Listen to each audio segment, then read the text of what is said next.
Are you making major health decisions based on a statistical trick? If you keep falling for this one manipulation, you will be easily controlled. Hi, if you're new to my channel, I'm Dr. Brian, retired physician and founder of Health Without Risk. As a former physician, I've seen firsthand how the media and Big Pharma use numbers that are technically true to make something sound way scarier or safer than it actually is. It happens with everything from food safety to the real benefit of certain drugs and shots. We're going to watch a powerful clip that explains the difference between absolute risk and relative risk. This is the key to unlocking the truth behind every misleading health headline you read. Watch closely.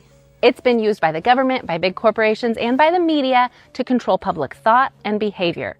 This is how people use numbers that are technically true to make things sound way scarier or way safer than they actually are. Here's the trick. Absolute risk is the real chance of something happening. Think about a jar with 10,000 marbles in it and only one of them is red.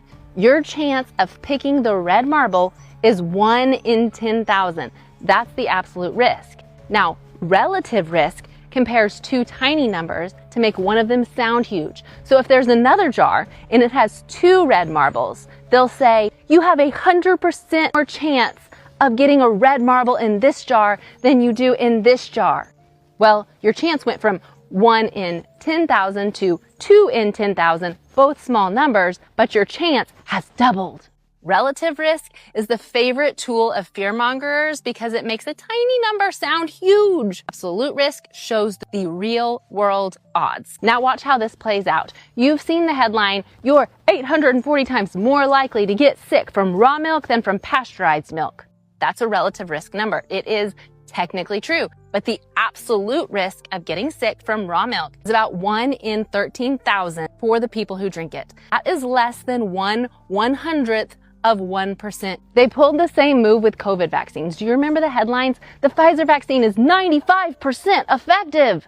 That number was blasted everywhere. But here's the truth. That was the relative risk reduction. When you dig into the actual trial data, the absolute risk reduction, the real difference between the vaccinated and the unvaccinated groups was about 0.8%.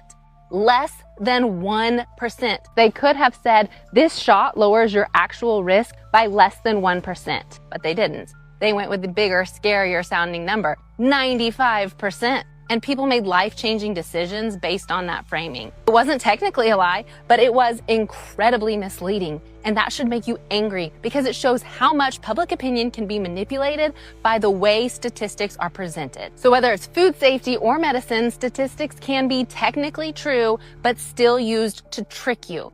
Next time you hear a scary or amazing number in a headline, ask, are they talking about relative risk or absolute risk? Relative risk, it sells headlines. Absolute risk tells the truth. That clip, it should make you angry. We have been conditioned to accept the relative risk number, that huge and scary percentage, instead of demanding the absolute risk, the real world odds that actually impact your life. Think about the discussions we've had on this channel about cholesterol lowering drugs. When they boast a 30% risk reduction, they are citing relative risk when the absolute risk benefit is less than 1% for most people. That's a massive difference, and it entirely changes the risk-benefit equation for making health decisions. So you are now armed with the most important question to ask. Doctor, what is the absolute reduction or benefit of what you're recommending? Demand the truth so you can make health choices that are truly without risk. Like and share this video, and remember to follow or subscribe to Health Without Risk, where we explore evidence-based options for better health you may not hear from mainstream medicine.